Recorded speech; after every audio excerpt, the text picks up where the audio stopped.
day 192 of the Daily Stoic. Love the humble art. Quote, "Love the humble art you have learned, and take rest in it. Pass through the remainder of your days as one who wholeheartedly entrusts all possessions to the gods, making yourself neither a tyrant nor a slave to any person." Marcus Aurelius, Meditations 4.31. Stop by a comedy club any weekend night in New York or Los Angeles, and you're likely to find some of the world's biggest and most commercially successful comedians in there, workshopping their craft for just a handful of people. Though they make a fortune in movies or on the road, there they are, practicing the most basic form of their art. If you ask any of them, why are you doing this? Why do you still perform? The answer is usually because I'm good at it, because I love it, because I want to get better, because I thrive on connecting with an audience, because I can't not do it. It's not work for them to get up on stage at Caroline's or the Comedy Cellar at 1 a.m. It's invigorating. They don't have to do it. They're free. They chose this.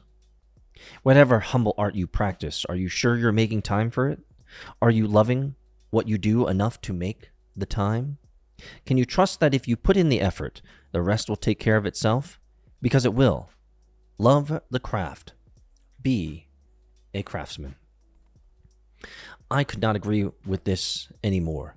I think there is absolute joy in the craft itself. For me, easily. It's easy for me to point. For me, the love of the craft, there's so much that I love about the life that I have.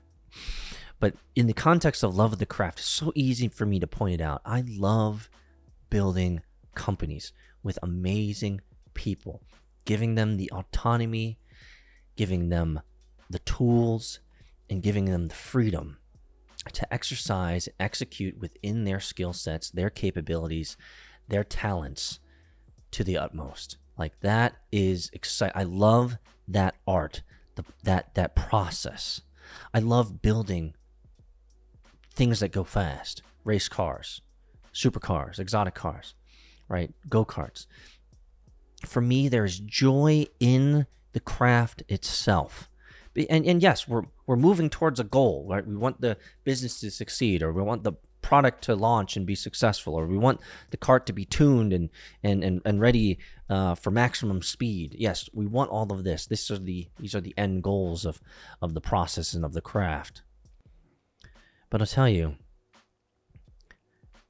putting your hands to work, being intentional about what you do, and enjoying the build process, and even with the knowledge beforehand that the process isn't going to be smooth,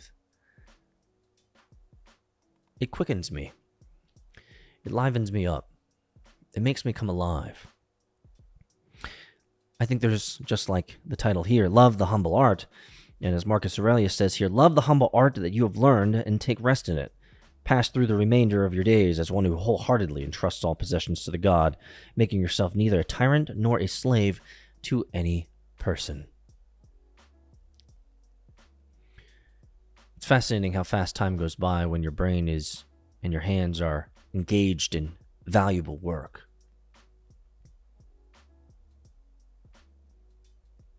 It's almost as if real joy and enjoying and being actively engaged in the process of time is best spent with your hands and your heart and your mind building something. Hope you guys are building something today. See you in Discord, MetaFam.